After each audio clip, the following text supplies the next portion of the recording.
Baik, kita mulai lagu kita, Puji Jehovah Nasangap Nabadia ya. 3 ya. Puji Jehovah Nasangap marmulia hamusudena paroha maruria. Terus marpungube alas rohasude hamusude manisia. Coba yang keras. Sudah pernah dengar lagu itu kan? Ikutilah ya. Ini kayaknya calon sintua ini. Marga apa tadi? Pak, opung saya belum tanya tadi marga ya. Nabi itu pulu, abang saya tadi. Mausong, manurung. Wah, Nabi itu pulu ini. Hah? Perdede muse. Sibuaya. Oke. Perdede Nabi itu pulu. Saya termasuk pengurus Sonak Malela Kota Madya Medan. Itulah makanya saya bilang khusus di Tapanuli. Hari Senin saya ke Tapanuli Utara, ke Tarutung. Di situ banyak itu. Saya yakin lebih banyak dari sini. Tidak ada marga Sonak Malela. Jadi Napi Tupulu ini, kalau saya bilang Napi Tupulu, nggak keberatan Napi Tupulu, karena dari situlah silsilah saya. Anak Siap Pudan Napi Tupulu, anaknya Mulia Raja. Ini apa? Si Pakko di atas kami. Si Pakko di atas, banyak di sini di Parparian ini si Pakko. Itu Hahaduli. Dari Nabi Tupulu Siap Pudan lah lahir Pardede Siap Pudan. Ya sebetulnya kayak ini Nabi Tupulu juga ya, dongan itu. Oke, kita nyanyikan sekali lagi karena ibadah HKBP sering ini lagu awal ya. Puji 3 ya. Puji Jehovah Nasangap Uria hamusudena paroha uringgas Maria. Marpungube maulopolo sude hamusude manisia.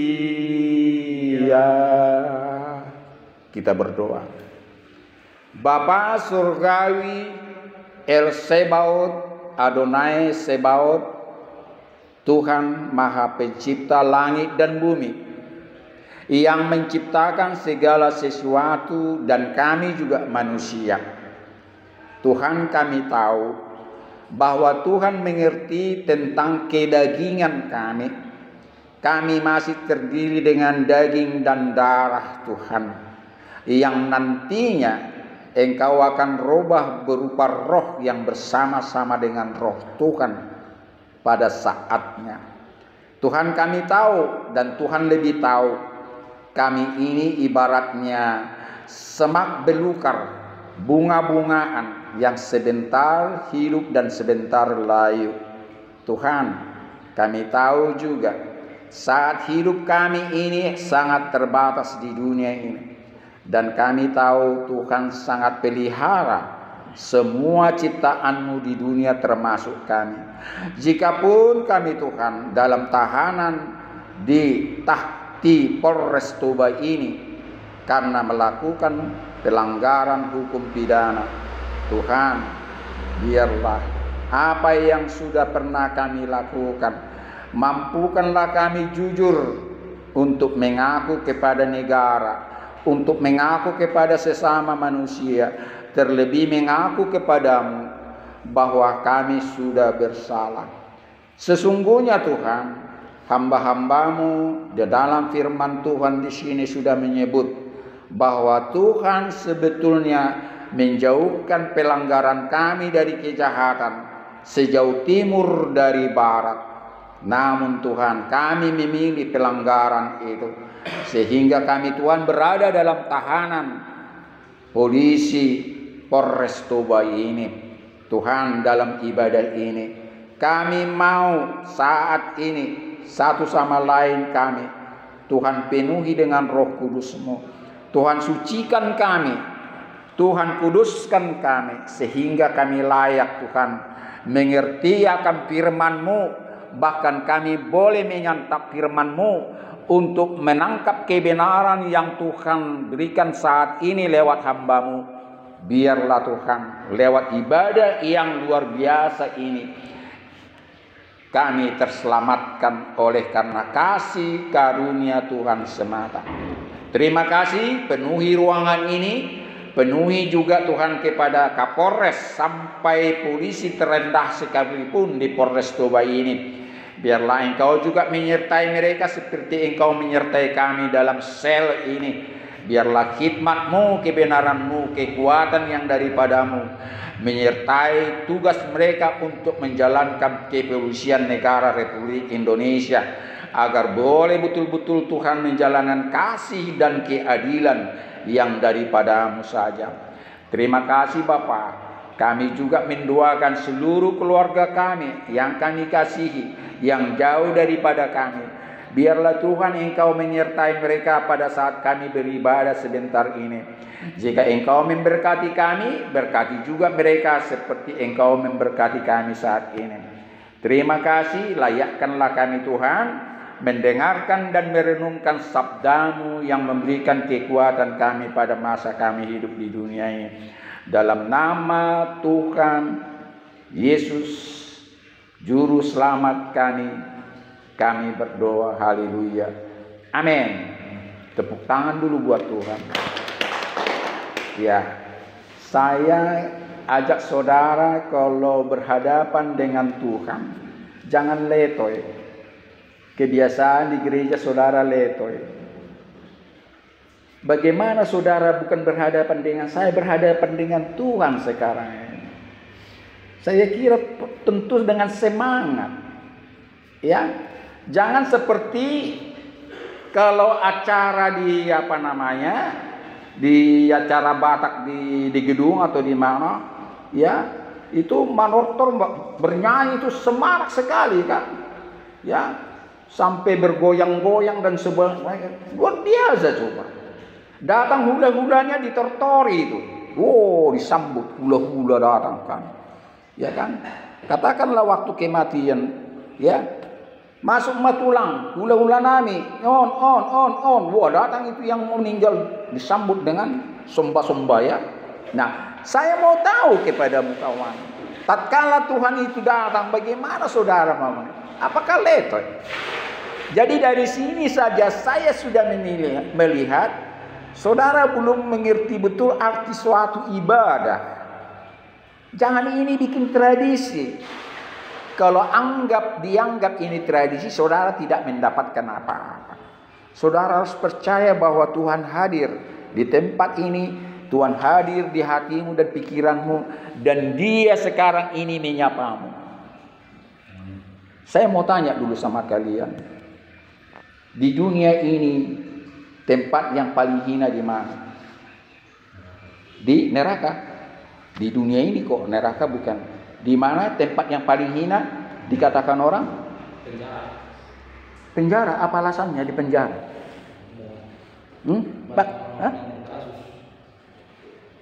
Jadi kalau banyak berkasus, ya kenapa dibilang orang paling hina di sini? Ya itu alasan mutlak. Banyak apa? Banyak masalah. Kurang tepat. Coba lebih sempurnakan dulu. Kalau dikata di penjara yang paling hina, apa alasannya coba? Kita ikuti dulu. Selain penjara mungkin yang paling hina. Kalau paling hina, tempat yang nomor 1 paling hina. Apa itu? Tidak tahu. Ini yang per diri. Nomor berapa per diri? Nomor? 10. Nomor 7. Duh, masih hidup nomor 7, saya 15. Nomor 7 udah berapa ratus tahun yang lalu itu hidup. Iya. Masih hidup. Ketawa Pak polisi. Saya nomor 15. Nomor 7. Bayangkan 100 kali berapa itu? 100 kali 8. 800 tahun yang lalu masih hidup dia. Berarti nggak tahu dia ini nomor. Asal di Padok. Kalau generasi nomor 7, 800 tahun yang lalu itu. Kalikan 100 tahun lah. Atau di bawah kali 70 lah dulu. Kan udah beratus-ratus tahun. Jadi saya kira nggak tepat. Kalau dibilang 13 atau 12 masih. 12 pun saya udah luar biasa itu. Masih segini umurnya. Oke. Kita ibadah ini santai saja. Tapi penuh dengan kesucian ya. Saya kembali kepadamu kawan, tadi penjara. Apa alasannya? Coba pikirkan lagi. Bisa dulu saya terima, tapi coba alasannya. Oh, berarti asal tebak. Kalau memang saudara bisa mengatakan secara benar, pastilah alasannya betul. Saya bikin alasannya, saya setuju. Tapi alasannya nggak tahu. Karena di penjara saudara tidak merdeka, saudara terbelenggu. Bisa saudara keluar dari sini 1 jengkal dari sini, kalau nggak kena tampar, kalau nggak didor. Tak ada hakmu keluar 1 jengkal kecuali izin. Makanya Pak polisi dijaga. Nah, jadi di luar daripada saudara melakukan kejahatan apapun, saudara adalah orang paling hina karena terbelenggu. Banyak orang yang paling jahat, cuma nggak ketangkul. Tahu ketangkul? Ketangkap. Ini nggak bahasa prokem ini, nggak anak main ini. Ketangkul saudara kena tangkap sama polisi, banyak lebih nakal di sana. Itu makanya saudara orang yang paling hina. Karena saudara tidak merdeka. Amin. Amin. Jadi kalau urusan dosa bisa selesai saat ini juga kepada Tuhan, urusan KUHP tidak bisa. Amang borumu posisi Jokowi ditelepon Kapolres, nggak bisa, nggak mau dia ikut campur itu. Karena itu undang-undang siapa yang ciptakan? KUHP siapa yang ciptakan? Tidak cukup hanya pemerintah siapa? Masyarakat itu sendiri yang adalah saudara dan saya. Jadi kalau saudara yang lakukan, ya tanggung jawablah.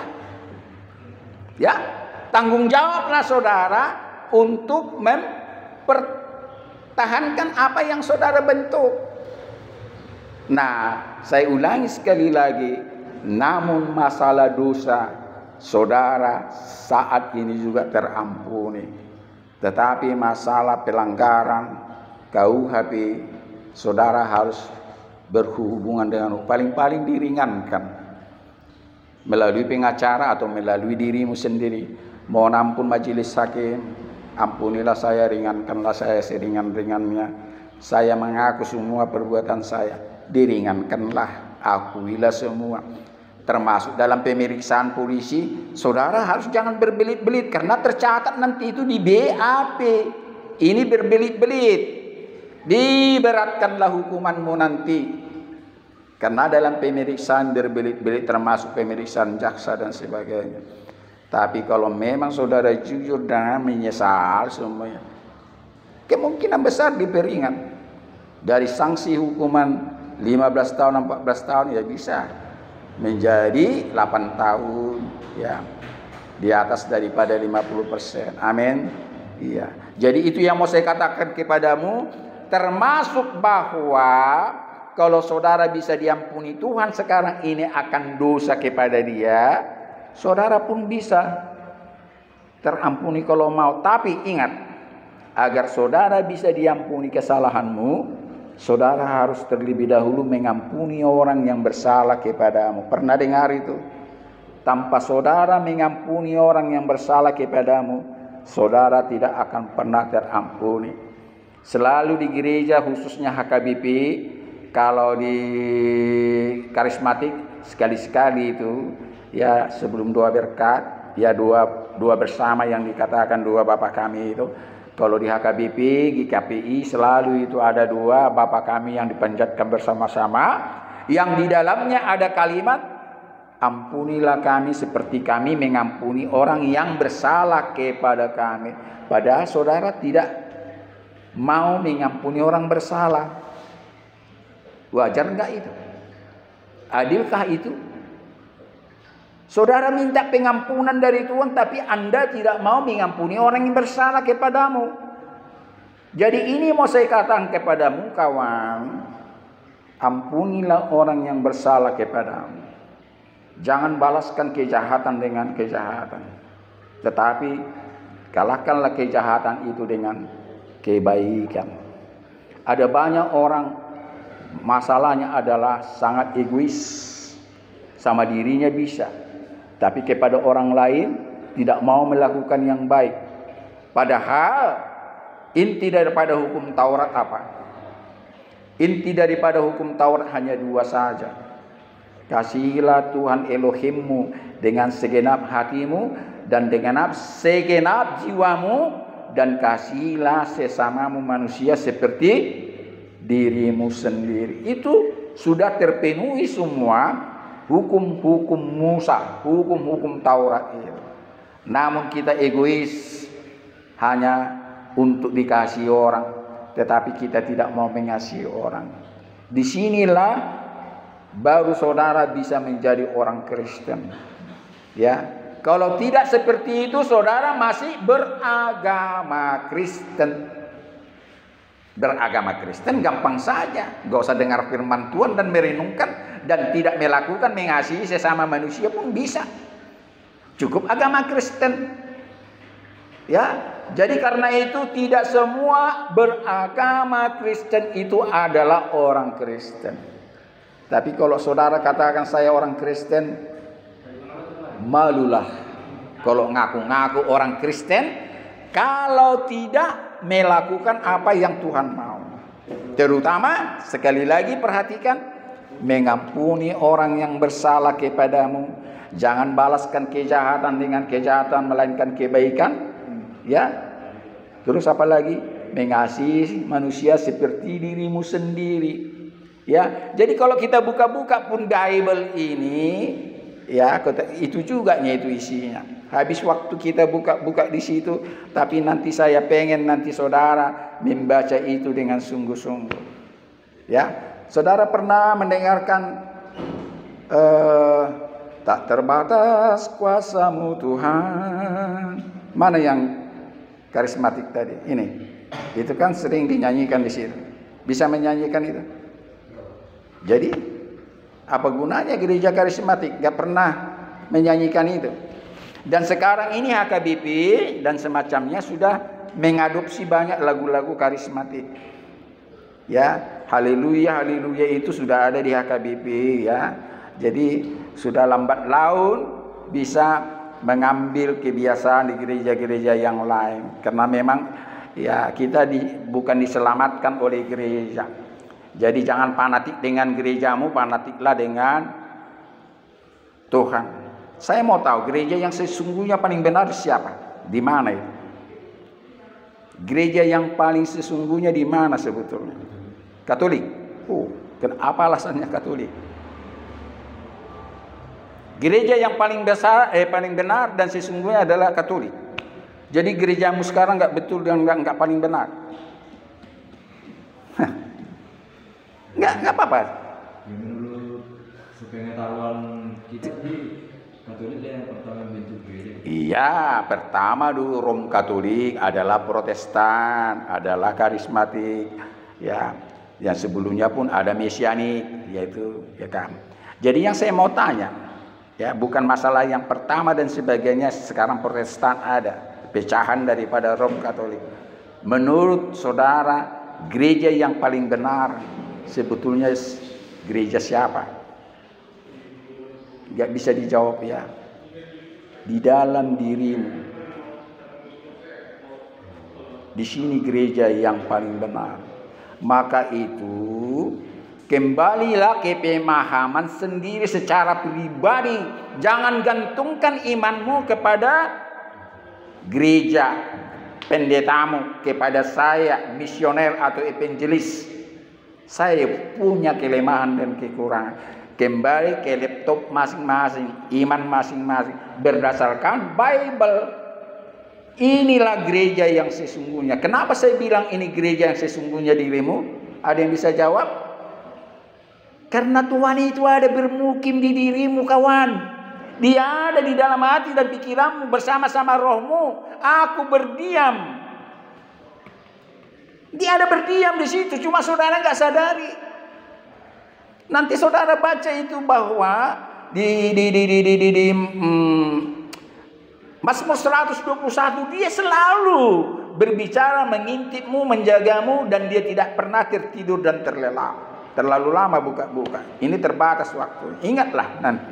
Setelah nanti masuk sel, buka Mazmur 121. Ingat ya, 121. Di situ Anda dikatakan bahwa dia tidak pernah tertidur dan terlelap. Dia selalu berbicara kepadamu dengan jelas. Tapi saudara tidak mendengar. Pernah ingat Yesus berkhotbah? Berbahagialah orang yang suci hatinya, karena mereka lah yang melihat wajah Tuhan. Itu Matius 5 itu ayat 8. Ya, pada saat dia berkhotbah di bukit. Jadi saudara harus penuh dengan kekudusan, kesucian.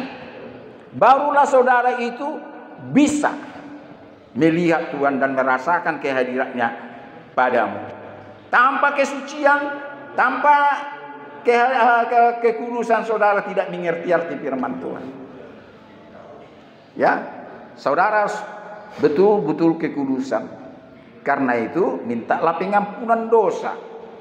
Ya, ampunilah dulu dosa orang lain kepadamu dan mintalah pengampunan, baru saudara disucikan. Saudara mau nanti mengampuni orang yang bersalah kepadamu?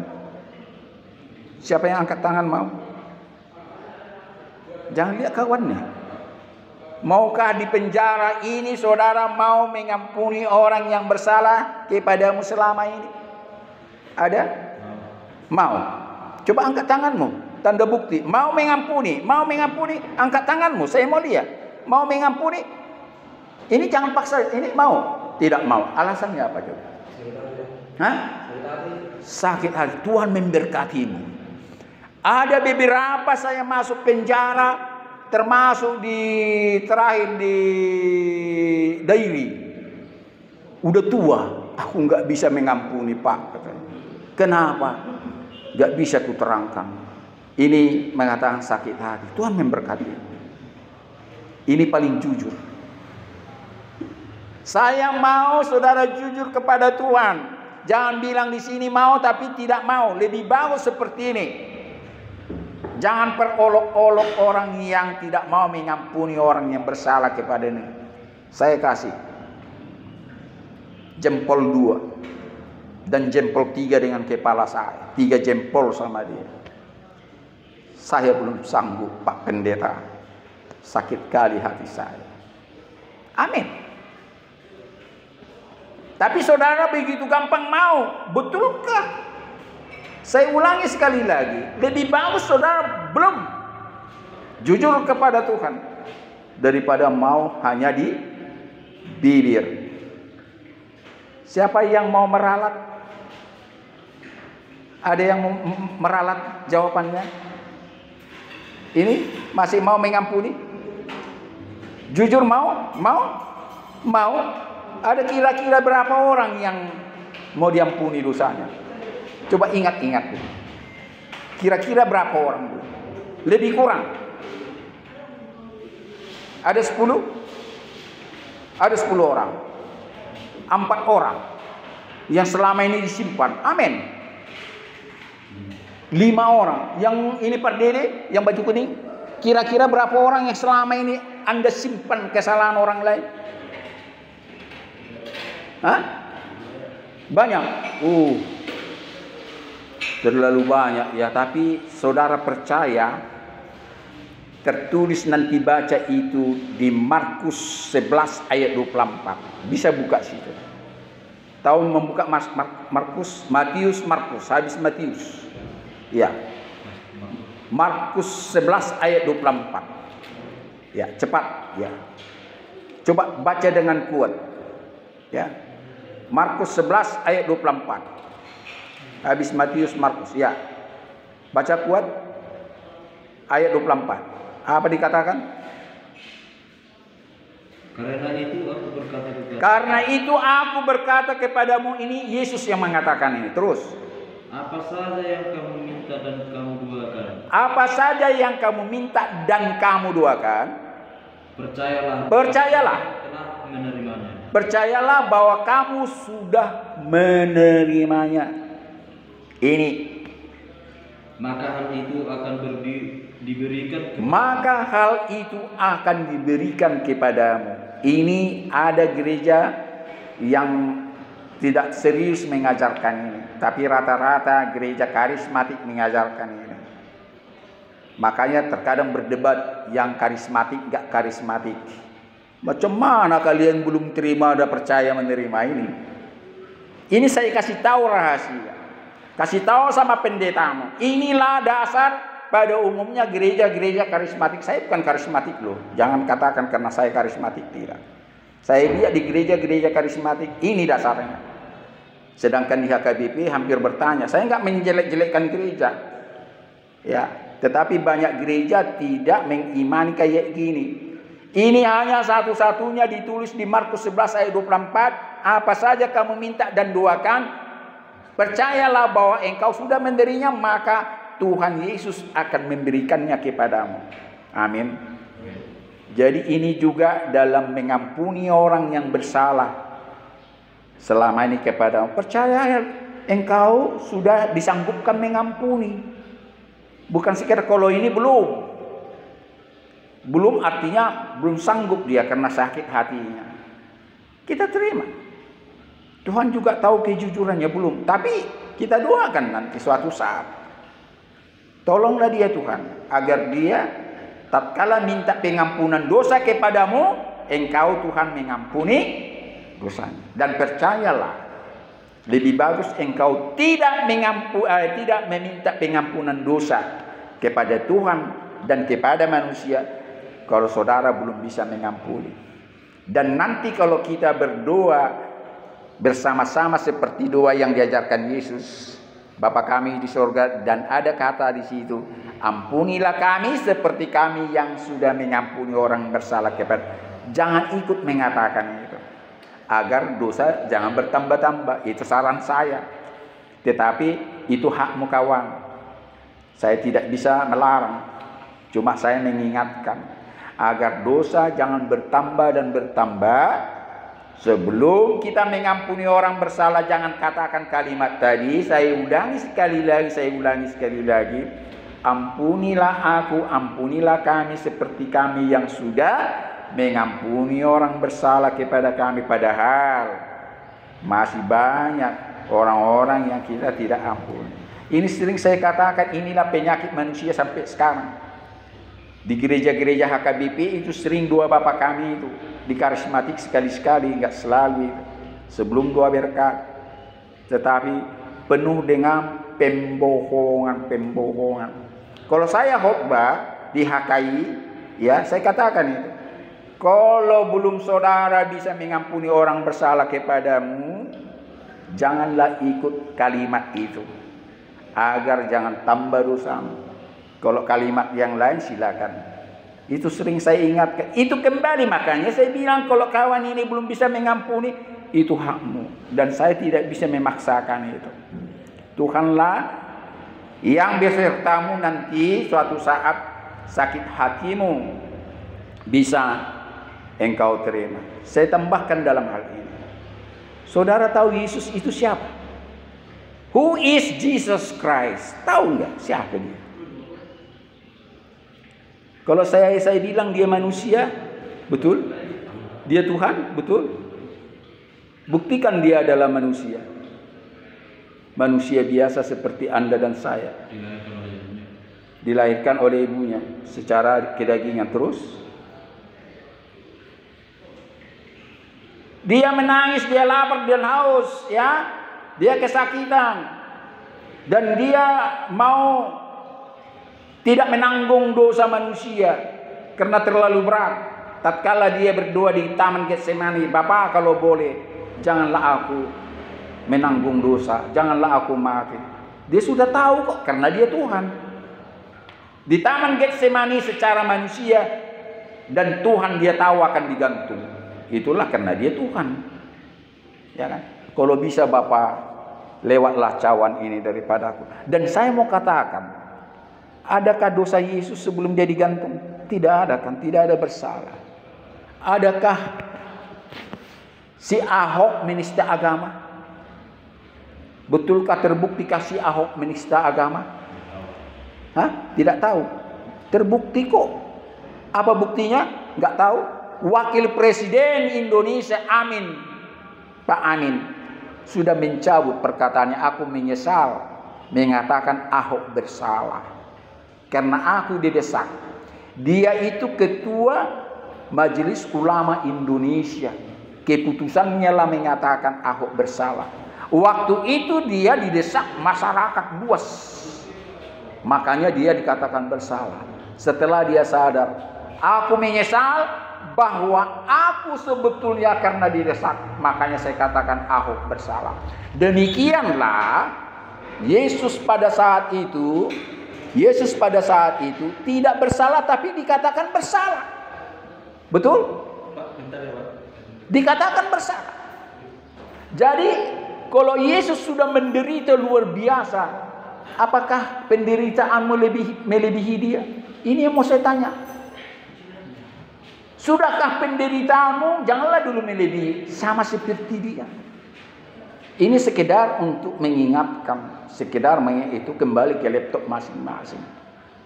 Apakah penderitaan saya, sakit hati saya ini sudah sama seperti sakit hatinya Yesus yang dicibut, diludahi, dicambuk, ditikam perutnya, dipaku tangannya dan kakinya? Gak ada penderitaan kita. Dosamu diampuni. Orang yang seharusnya menanggung dosa, tetapi dengan kematiannya ada kesempatan pengampunan dosa. Ada kesempatan pengakuan dosa. Agar saudara mau mengaku dosa. Amin. Amin. Saya tidak banyak memberikan terlalu banyak firman Tuhan ini nanti. Dari sini pun masih ada kerjaan saya. Ya. Kalau ini firman Tuhan banyak yang mau saya kasihkan. Tapi ingatlah itu. Dan ingat Mazmur 1. Nanti ingat Mazmur 1 6 ayat itu. Agar saudara berhasil dalam hidupmu. Karena selama ini yang jual narkoba, dia merasa tidak percaya, dia berusaha sendiri, bekerja yang halal, maka menjual narkoba cepat kaya, dapat duit, mencuri, ya. Saya mau katakan, kalau saudara mau dapatkan ini, renungkan Mazmur 1, hanya 6 ayat itu. Apa isinya? Tolong buka. Berbahagialah orang yang tidak menuruti nasihat orang fasik, yang tidak berdiri di jalan orang berdosa, dan yang tidak duduk dalam kumpulan pencemooh, tetapi yang kesukaannya adalah Taurat firman Tuhan, dan yang merenungkan Taurat firman Tuhan siang dan malam. Mereka seperti sekam yang ditiup oleh angin. Ya, Mazmur 1 bukan Markus. Mazmur 1 ada di situ. Nah, di situ dikatakan apabila saudara merenungkan firman Tuhan siang dan malam, mereka seperti pohon yang ditanam di tepi aliran air, yang menghasilkan buah pada musimnya dan yang tidak pernah layu daunnya. Apa saja yang saudara perbuat berhasil. Ya, apa saja yang saudara perbuat berhasil. Inilah saudara akan berhasil kalau mau. Renungkanlah firman Tuhan siang dan malam. Dari ayat 1 yang kuat. Berbahagialah orang yang tidak berjalan menurut nasihat orang fasik. Yang kuat, terus. Yang tidak berdiri di jalan orang yang berdosa. Ya. Dan yang tidak duduk di dalam kumpulan pencemooh. Tetapi kesukaan ialah Taurat Tuhan, Yang merenungkan dan yang merenungkan Taurat siang dan malam. mereka seperti terus. Dia seperti pohon yang ditanam di tepi air, yang menghasilkan buahnya pada musimnya, dan yang tidak layu daunnya. Apa saja? Saja yang diperbuat dia berhasil. Terus Bukan demikian orang fasik, mereka seperti sekam yang ditiupkan angin. ya, Sebab itu orang fasik tidak akan tahan dalam penghakiman. dan orang fasik Begitu pula orang yang berdosa dalam perkumpulan orang benar. Sebab Tuhan mengenal jalan orang benar, tetapi jalan orang fasik menuju kebinasaan. nah, jadi saudara dikuatkan kalau saudara merenungkan firman Tuhan. Ya. Coba baca itu Mazmur 103. Pujilah Tuhan hai jiwaku, pujilah namanya yang kudus. Hai segenap batinku. Terus, pujilah Tuhan. Tuhan hai jiwaku, dan janganlah lupakan segala kebaikannya. Terus, Dia yang mengampuni segala kesalahan. Dia yang mengampuni segala kesalahanmu dan yang menyembuhkan segala penyakitmu. Terus, Dia yang menebus hidupmu dari lubang kubur. Yang mahkota ya, engkau dengan kasih setia dan rahmat. Terus, Dia yang memuaskan hasratmu dengan kebaikan. terus, Sehingga masa muda menjadi baru seperti gunung rajawali. terus. Tuhan menjalankan keadilan dan hukum bagi segala orang yang Tuhan menjalankan keadilan dan hukum bagi semua orang yang diperas. Lanjut. Dia telah memperkenalkan Jalan-jalannya kepada Musa dan perbuatan-perbuatannya kepada bangsa Israel. Terus, Tuhan adalah penyayang dan pengasih, panjang sabar dan berlimpah kasih setianya. Tidak selalu tidak selalu ia menurut menuntut. menuntut. Ingat, Tuhan itu tidak selalu menuntut kepadamu dan kepada saya. Dan tidak untuk selama-lamanya ia mendendam. Maka itu saudara harus mengampuni orang yang bersalah. Terus, Tidak dilakukannya kepada kita setimpal. tidak dilakukan kepada kita setimpal dengan dosa kita, tidak dibalaskannya kepada kita setimpal dengan kesalahan kita. Perhatikan ini, yang ini. Terus ayat ini. Terus yang kuat. Sejauh tetapi setinggi langit di atas bumi, demikianlah besar kasih setia Tuhan kepada orang-orang yang takut akan Dia. Terus Sejauh timur dari ini, sejauh timur dari barat dijauhkannya pelanggaran kita. Cukup dulu situ. Jadi saudara jangan katakan iblis yang membuat Anda ada di sini. Selalu orang mengkambing hitamkan, ya, mengkambing hitamkan iblis dalam berbuat dosa pelanggaran KUHP. Saudara memang bisa dirayu, tetapi saudara lah yang memberikan keputusannya. Ya, sudah? Ini yang mau saya katakan. Sebetulnya Tuhan itu mengasihimu kawan. Dan Dia tidak semata-mata untuk membiarkan engkau melakukan pelanggaran dosa dan pelanggaran KUHP. Amin. Amin. Dan saya mau masuk sesi yang kedua.